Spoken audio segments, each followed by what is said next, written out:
Hai good momies, ketemu lagi sama Evi. Di video kali ini saya mau ngasih beberapa rekomendasi buku bacaan cerita untuk anak nih good momies. Nah, kalau good momies udah mengikuti channel ini beberapa lama, pasti good momies tahu betapa penting membaca bagi saya. Karena saya pengennya Zack itu jadi anak yang cerdas good momies, dan salah satu usahanya adalah ngajak dia baca. Banyak buku cerita yang kita temukan itu yang bagus-bagus ceritanya dalam bahasa Inggris good momies. Bukan sengaja tapi emang ketemunya gitu. Contohnya misalnya The Knights and Dragon. Ini kisah gimana si dragon berteman sama ksatria. Padahal harusnya mereka berantem, tapi mereka bisa berteman karena mereka sama-sama suka masak. Akhirnya mereka sampai bisa menyatukan dua kerajaan gitu good momies. Seru deh petualangannya. Nah, kemudian ada The Very Cranky Bear. Ini ceritanya sederhana dan lucu sih. Jadi ada 4 sekawan yang mau berlindung di dalam gua yang ternyata udah ada Cranky Bear di situ. Tapi mereka akhirnya bisa berdamai sama si beruang pemarah ini karena kebaikan si domba yang memberikan bantal sama buat Cranky Bear supaya Cranky Bear bisa tidur dan teman-temannya bisa berlindung dari hujan deh akhirnya gitu tuh. Dikasih bantal. Tuh, lucu deh ceritanya, ilustrasinya juga lucu banget. Ini nih kalau Zack minta bacain ini bisa berulang-ulang good momies, bisa 2 atau 3 kali gitu, dia nggak bosen ya. Terus ada ini juga, ini ceritanya so sweet banget, Copycat Bear, tentang pertemanan antara si burung sama si beruang ini. Beruangnya selalu ngikutin si burung sampai si burungnya kesel dan pergi. Tapi pada saat burungnya udah pergi, udah sendirian, dia malah ngerasa kesepian, gak ada si beruang. Akhirnya dia cari-cari lagi si beruangnya dan mereka tetap berteman gitu. Nah, tapi kadang tuh saya mikir juga, ini bahasa sehari-harinya Zack kan bahasa Indonesia. Kalau misalnya dibacakan buku bahasa Inggris, ya dia ngerti, dia terhibur. Tapi saya juga pengen dia baca buku bahasa Indonesia supaya kalimat dia dalam bahasa Indonesia tuh jelas gitu, SPOK-nya dia paham. Makanya saya juga belikan buku cerita berbahasa Indonesia, dan ini adalah 5 rekomendasi yang menurut saya bagus-bagus nih good momies, baik dari ceritanya, ilustrasinya, dan muatannya. Ini dia buku pertama. Buku yang pertama, Paus dan Nabi Yunus. Di buku ini, jadi sudut pandangnya adalah sudut dari si paus. Jadi pausnya bertemu temannya yang imut-imut. Kenapa kalian cemberut? Jawab mereka, tadi kami melihat angin ribut. Kemudian kami pun berenang ke permukaan laut. Nah, terus tiba-tiba seekor ikan kecil berteriak tajam. Hei, lihat, ada kapal seperti akan tenggelam. Kami pun mendekati kapal itu sambil menyelam. Kudengar percakapan para penumpang diam-diam. Nahkoda kapal itu berkata dengan kesedihan yang terpancar, agar kapal dapat berlayar, seorang yang berbuat salah harus dilempar. Semua penumpang jadi berdebar-debar. Itu good momies, jadi berima dan enak banget dibacanya karena ininya ada di bawah ya. Jadi kita kalau mau nunjuk tulisannya itu mudah. Kemudian ternyata yang dilempar Nabi Yunus. Jadi 1, 2, 3 hap. Lalu tanpa sadar tubuhku bergerak terus. Aku berenang mendekati tubuh Nabi Yunus. Mulutku terbuka lebar seperti binatang yang haus. Orang-orang berteriak, Nabi Yunus dimakan paus. Gitu. Jadi gimana perjalanannya? Habis itu keajaiban gimana Nabi Yunus bisa tetap hidup di dalam perut paus dan terus berdoa dan berzikir. Lalu dia ke tepian pantai dan memuntahkan kembali Nabi Yunus di daratan di tempat yang aman. Lalu Nabi Yunus berhasil pulang ke negeri Ninawa. Aku pun berenang dengan hati senang gitu. Lucu ilustrasinya juga. Lalu buku yang kedua ada Wilf good momies. Ini buku terjemahan tapi udah dalam bahasa Indonesia. Gini nih good momies ceritanya. Jalan pulang untuk Wilf. Wilf adalah serigala kecil good momies. Wah, ilustrasinya cakep ya. Nah, jadi si Wilf ini adalah serigala kecil yang mandiri. Dia suka menunjukkan kekuatannya. Dia suka berlatih memburu mangsa. Kemudian tempat tinggalnya diambil sama beruang. Jadi kawanan serigala ini harus nyari gua baru. Jadi Wilf dengan semangat, aku yang memimpin gitu. Tapi karena dia masih kecil, perjalanannya panjang dan sulit, Wilf jadi lama-lama ketinggalan. Lalu ada badai salju sampai Wilf tersesat. Terus dia sedih, dia kesepian. Dan paginya tiba-tiba esnya pecah. Wilfnya jatuh dan jatuh. Dia mengira itu sudah akhirnya, tapi ternyata dari dalam sana ada yang membantu, yang mendengar teriakannya, yaitu ada narwal. Jadi narwalnya datang membantu Wilf.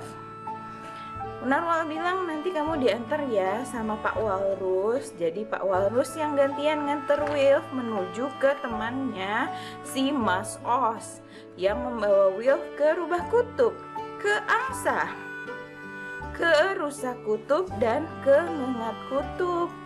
Ya, jadi mereka terus nganterin ganti-gantian Wilf sampai Wilf kembali ke kawanannya.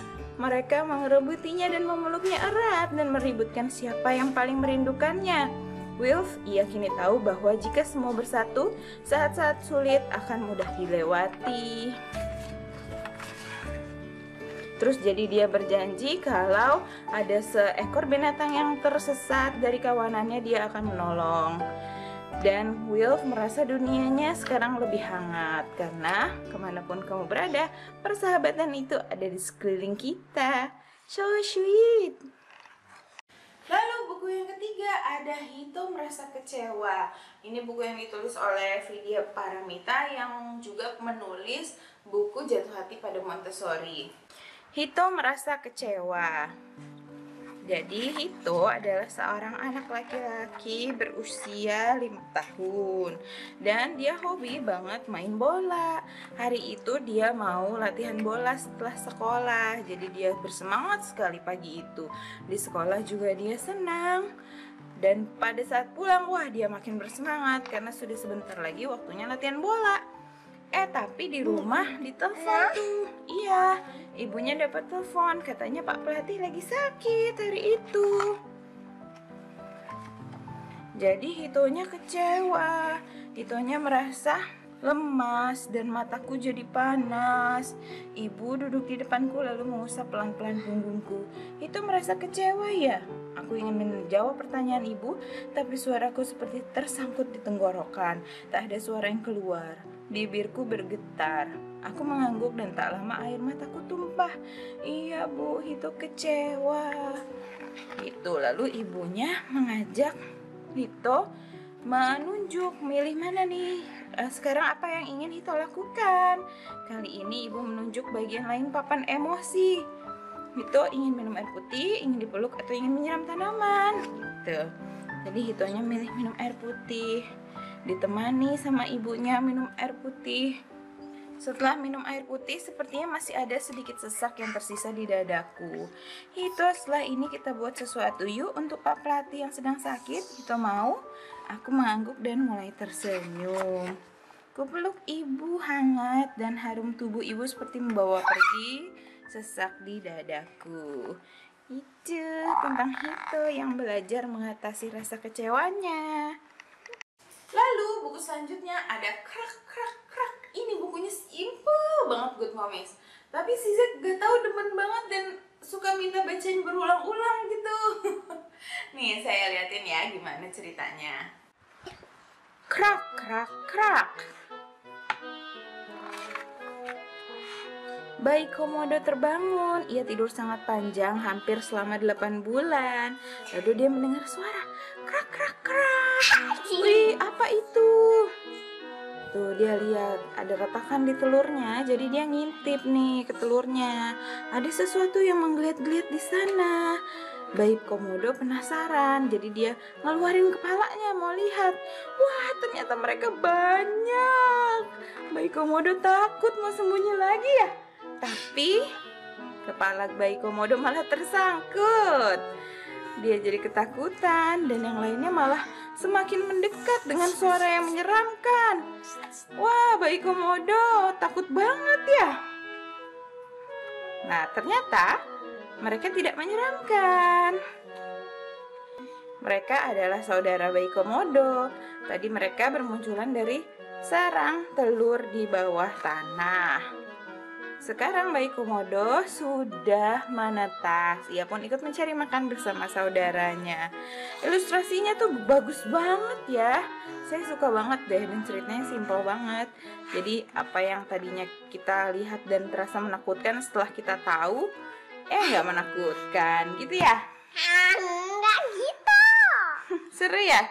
Lalu rekomendasi terakhir saya hari ini adalah buku ini, Sophie dan Balon Merah. Tetap sedekah walau sedikit dan sederhana. Ini ceritanya so sweet banget, Good Momies. Lihat ya. Sophie dan Balon Merah, karya Abu Nada. Nah, di sini ada kakak Nada dan ada adik Sophie.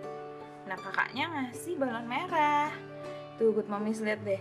Ada pisang, ada nangka, ilustrasinya lokal banget ya. Mereka gembira, kemudian ada angin kencang, balonnya jadi tersangkut. Terus bingung gimana ya cara ngambilnya, kakaknya ada ide, pakai galah. Berusaha tapi susah, kurang nih, harus dikasih pengait. Akhirnya bisa ngambil balon merahnya. Lalu mereka jalan lagi, mereka bertemu adik kecil meminta makan. Ibunya susah karena di dapur tak ada makanan. Mereka jadi sedih karena mereka tak punya apa-apa, hanya balon merah ini saja yang cuma bisa terbang, tak bisa bikin kenyang. Lalu mereka ketemu sama ibu petani yang sedang bawa anak. Anaknya tak tenang, tangisnya pecah. Ayo kita bantu menghibur si bocah. Adik kecil, lihatlah, aku punya balon merah. Ayo ambillah, jangan ganggu ibumu yang lelah. Lalu mereka main sama si adik kecil. Karena kami menjaga adiknya, bekalnya diberikan ke anak-anak ini. Tuh, padahal kami tidak meminta, kami ikhlas membantunya. Terima kasih kami ucapkan, lalu kami berlari pulang. Ada yang ingin kami lakukan, kami ingin berbagi kasih sayang. Bekal itu kami sedekahkan pada adik kecil yang kelaparan. Kami gembira melihatnya senang karena bisa makan sampai kenyang. Hatiku senang sekali walau tak punya balon lagi, tapi bisa sedekah 2 kali, membantu adik kecil dan ibu petani. So sweet banget ceritanya, ya kan? Kuucap lagi alhamdulillah, hari ini sangat indah. Ternyata aku bisa bersedekah meski hanya dengan balon merah. Gitu, Good Momies. Nah, Good Momies, itu tadi rekomendasi dari saya. Gimana menurut Good Momies? Lucu-lucu nggak? Terus apa Good Momies sudah punya? Atau Good Momies punya judul favorit lain? Kasih tahu dong di komentar kalau ada judul-judul yang menurut Good Momies layak dibaca dan bagus banget gitu, supaya saya bisa nambah-nambahin library-nya Zack Azek. Nah, Good Momies, seperti yang sudah saya janjikan minggu lalu, minggu ini saya mau ngadain giveaway karena subscriber saya sudah melebihi 3.000, Good Momies. Yeay, seneng banget. Nah, giveaway-nya ini sederhana aja ya, Good Momies, nilainya nggak besar-besar amat. Saya pengen membagikan buku-buku cerita ini buat anak-anak Good Momies tersayang. Ada 3 buku, Sophie Balon Merah, Itu Merasa Kecewa, dan Will, untuk 3 orang pemenang. Jadi masing-masing pemenang dapat 3 buku ini. Nanti ongkirnya saya yang tanggung. Gimana caranya? Caranya adalah Good Momies tinggal subscribe di channel ini. Harus sudah subscribe dulu. Habis itu Good Momies tinggalkan komentar. Komentarnya apaan aja, terserah. Mau cuma halo gitu juga nggak apa-apa. Dan taruh handle Instagramnya Good Momies di situ. Jadi misalnya halo @belajar jadi mommy, itu handle Instagram saya gitu ya. Soalnya saya butuh handle Instagram supaya kalau Good Momies terpilih pas nanti dikocok, saya bisa DM Good Momies untuk minta alamat kirim gitu. Nah, waktu untuk ikutan giveaway adalah dari hari ini tanggal 3 Agustus sampai tanggal 9 Agustus, Good Momies. Jadi di tanggal itu silahkan Good Momies untuk tinggalkan komentar beserta handle Instagramnya. Kemudian nanti saya akan undi di hari Senin tanggal 9 Agustus dan akan diumumkan besoknya hari Selasa 10 Agustus, Good Momies, gitu ya. Paham ya, simple ya. Oke ya, ikutan dong Good Momies. Biasanya tuh yang komen di video saya nggak banyak kok. Kalau seandainya yang komen cuma 3 orang ya 3-3-nya langsung saya kirim, nggak pakai diundi gitu ya. Makasih banyak Good Momies yang udah nonton. Tungguin ya pengumuman pemenang giveaway minggu depan ya. Wassalamualaikum warahmatullahi wabarakatuh. Bye.